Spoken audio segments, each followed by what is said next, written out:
ایک بچے تھے جن کے ابو فوت ہو گئے، اکلوتا بچہ تھا، آگے کوئی مرد نہیں تھا کمانے والا گھر میں، تو ان کی والدہ لوگوں کے گھروں میں جا کے جھاڑو پوچھا کرتی اور کچھ وہاں سے اناج کھانے پینے کے لیے ملتا، روٹی ملتی، اپنا بھی پیٹ پالتی اور اپنے بچے کا بھی پالتی۔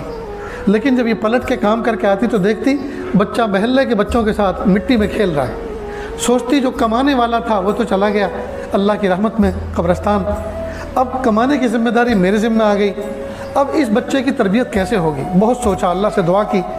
ایک دن خیال آیا کہ پہاڑ کے دامن میں ایک مسجد ہے، وہاں ایک قاری صاحب بچوں کو حافظ قرآن بناتے ہیں، قاری قرآن بناتے ہیں، کیوں نہ میں اپنے بچے کو ان کی زیر تربیت چھوڑ دوں؟ چنانچہ بچے کو نہلایا دھلایا، سیاہی سرما لگایا اور انگلی پکڑ کے لے کے چلنا شروع کیا۔ بچہ پوچھتا رہا راستے بھر، امی تم کہاں لے کے جا رہی ہو؟ بیٹا فکر نہ کرو، میں تمہیں بڑا انسان بنانا چاہتی ہوں، عزت والا انسان بنانا چاہتی ہوں، بڑا انسان بنانے کے لے کے جا رہی ہوں۔ چنانچہ مسجد کے دروازے پہ پہنچی، استاد نے دیکھا کہ کوئی باحجاب عورت کھڑی ہے، فوراً دروازے پر آئے اور کہے بہن کیا کام ہے؟ کہا استاد جی قاری صاحب یہ میرا بچہ ہے، اس کو لے کر آئی ہوں، کیا آپ اس کو حافظ قرآن قاری قرآن عالم بنا دیں گے؟ کہا کیوں نہیں، میں تو اسی کام کے لیے بیٹھا ہوں، جہاں دوسرے بچے پڑھ رہے ہیں ایک بچہ اور صحیح۔ کہا قاری صاحب ایک بات سنیں، یہ بچہ یتیم ہے، اس کے ابو فوت ہو گئے ہیں، اس کو گھر آنے کا زیادہ موقع نہ دینا، کہیں ایسا نہ ہو یہ گھر آئے اور میری ممتا جوش میں آئے اور میں تعلیم سے اس کو محروم کر دوں کہ اکلوتا بیٹا ہے، باپ ہے نہیں، کیا پڑھانا، چلو اس کو اپنے گھر پہ رکھتی ہوں، یہ کہ میرے لیے کوئی بوجھ تو ہے نہیں، جب 9 مہینے پیٹ میں رہا تب بوجھ نہیں تھا، اب یہ دھرتی پہ پیر رکھ کے چل رہا ہے، اب کیا بوجھ ہوگا، جو روٹی مجھے ملتی ہے اسی سے اس کو کھلاؤں گی، کہیں ایسا نہ ہو کہ میری ممتا جوش میں آ جائے اور میں تعلیم سے اس کو محروم کر دوں۔ جب یہ بات کہی تو استاد چونک گئے۔ آج کل کے ماں باپ فلاحی دارین میں جامعہ ڈابھیل میں بچوں کو لے کے جاتے ہیں اور پہلے دن پوچھتے ہیں چھٹی کا کیا نظام ہے، بچے کو کب لینے کے لیے آؤں، میں پہنچانے کیوں آئے تھے جی؟ اور وہاں کیا کہہ رہی ہے ماں؟ گھر آنے کا زیادہ موقع مت دینا، کہیں ایسا نہ ہو میری ممتا غالب آ جائے اور بچہ تعلیم سے محروم ہو جائے۔ اللہ کی شان، بچے کو چھوڑ کے چلے، بچے نے آخری نظر ماں کو دیکھا، ماں نے آخری نظر بچے کو دیکھا، جی دونوں رو لیے، ایک پتھر بچے نے اپنی چھاتی پہ رکھ لیا محبت کا اور ایک پتھر ماں نے اپنے سینے پہ رکھ لیا، راستے پر روتے ہوئے اپنے گھر آ گئی۔ استاد نے بچے کو بہلایا سہلایا، سر پہ ہاتھ پھیرا، پڑھانا شروع کیا۔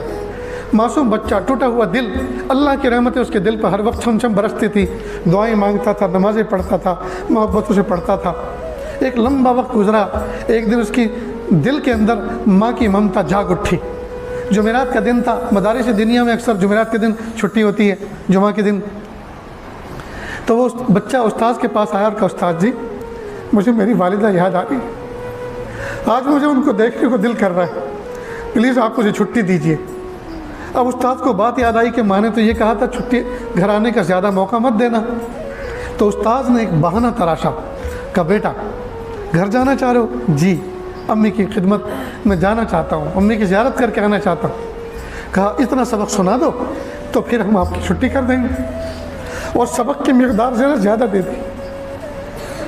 اور اس میں لوجک یہ تھی کہ یہ زیادہ یاد کر کے سنا نہیں سکے گا، جب خود ہی نہیں سنا سکے گا تو کس منہ سے آئے گا چھٹی مانگنے؟ لیکن اللہ کی شان، بچہ سمجھدار تھا، سمجھ گیا کہ استاد نے یہ بہانہ تراشا ہے مجھے چھٹی نہ دینے کا۔ محراب میں جا کے بیٹھ گیا، اللہ کے سامنے ہاتھوں کا پیالہ بنا کر بھیک مانگی، اللہ جی میں گھر جانا چاہتا ہوں۔ استاد سے چھٹی مانگی تو سبق اتنا دے دیا کہ یاد نہ کر سکوں گا، لیکن استاد نے شرط لگائی ہے اگر یاد کر کے سنا دو گے تو میں چھٹی دے دوں گا۔ میرے پیارے رب، آپ مجھے جانتے ہیں نا مجھے امی کتنی یاد آ رہی ہے، اللہ جی مجھے سبق یاد کرا دیجیے تاکہ شرط پوری ہو جائے اور اس کی جزا مجھے مل جائے۔ خوب دعا کی، اس کے بعد یاد کرنا شروع کیا، اللہ کی رحمت شامل حال ہوئی، تھوڑی سی دیر میں پورا سبق یاد کر لیا۔ استاد کے پاس سینے سے قرآن لے کر آیا، استاد جی سبق سن لیجئے، سناؤ۔ استاد کو پختہ یقین تھا ضرور غلطی آئے گی، اور جیسے غلطی آئے گی میں اس کو معاف نہیں کروں گا، کہوں گا کہ یاد نہیں ہے، شرط لگائی تھی یاد کر کے لاؤ، واپس جاؤ۔ اللہ کی شان، فر فر فر فر پورا سبق سنا دیا۔ پھر کہا استاد جی میں نے اپنی شرط پوری کی، آپ اپنا وعدہ پورا فرمائیں۔ سر پہ ہاتھ پھیرا اور کہا جاؤ بیٹا سلام کہنا، والدہ کی خدمت میں سلام عرض کرنا، جاؤ اور دیکھو کل واپس جلدی لوٹ کے آنا، اب خوشی خوشی یہ بچہ چلا، اب من میں دل میں باتیں کرتا جا رہا ہے تخیل میں، امی کے پاس جاؤں گا، پیچھے سے جا کے امی کی آنکھیں بند کر لوں گا اور پوچھوں گا بتاؤ کون ہے، اور امی کے ساتھ سوؤں گا، امی کے ہاتھوں کی روٹی کھاؤں گا۔ جی اب تصور میں نہ جانے کیا کیا وہ خیالی نظام بنائے ہوئے چل رہا ہے۔ اللہ کی شان، گھر پہ اس وقت پہنچا جب مغرب کا مؤذن اذان دے رہا تھا، اور یہ شام کا وقت وہ ہوتا ہے جس میں اکثر پردیسیوں کو اپنا گھر یاد آتا ہے۔ ہم مدرسوں میں پڑھے ہیں، مدرسوں میں رہے ہیں، ہم سے پوچھو ادھر مسجد مؤذن صدائے لا الہ الا اللہ بلند کرتا تھا اور ادھر یہاں دل رونا شروع ہوتا تھا۔ شام کے وقت والدین ویسے بھی یاد آتے ہیں۔ اب مغرب کی اذان کا مؤذن اذان دے رہا تھا اور والدہ اندر کی کنڈی لگا کے وضو فرما رہی تھی نماز کے لیے۔ بچے نے دستک دی، ماں نے پوچھا من دق الباب، کس نے میرا دروازہ کھٹکھٹایا؟ امی دروازہ کھولو، میں آپ کا بایزید ہوں۔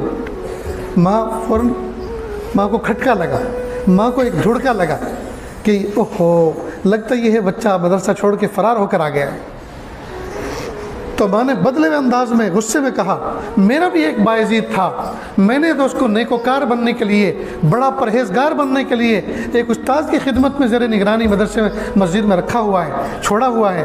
اب یہ کون بایزید ہے جو مجھے پریشان کر رہا ہے؟ یہ والا میرا بایزید نہیں ہو سکتا۔ جب بایزید نے یہ الفاظ سنے ناراضگی کے، کنڈی جو کھٹکھٹا رہا تھا چھوڑ دی اور ایک لمحے کے لیے سوچنے لگا، پھر نیچے اترا، مڑ گیا کہ اوہو اس دن جو میری والدہ نے استاذ کے حوالے میرا ہاتھ کیا تھا، اس دن یہ کہا تھا اس کو بڑا انسان بنا کے چھوڑنا، گھر آنے کا موقع مت دینا۔ لگتا یہ ہے میں وقت سے پہلے گھر آ گیا، وقت سے پہلے میں گھر آ گیا، میں بڑا انسان نہیں بنا، میں تو حافظ قرآن بھی پورا نہیں بنا۔ واپس چل گیا، راستے بھر روتا رہا، میری امی نے زیارت کا موقع نہیں دیا۔ ادھر والدہ کا حال یہ تھا، سجدے میں سر رکھ کے رو رہی تھی۔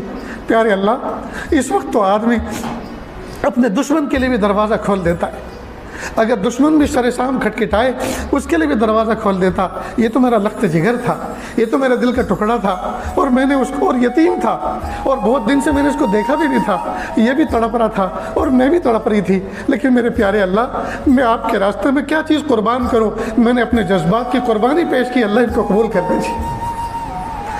تو دیکھو یہ حفاظ ایسے نہیں بنتے، ایک طرف ماں نے اپنی چھاتی پہ پتھر رکھا، ایک طرف بچے نے اپنے سینے پہ پتھر رکھا، تب جا کر وہ بایزید بستانی بنا جس کا تذکرہ آج ہم اس بادشاہی مسجد میں کر رہے ہیں اور آپ لوگ سن رہے ہیں۔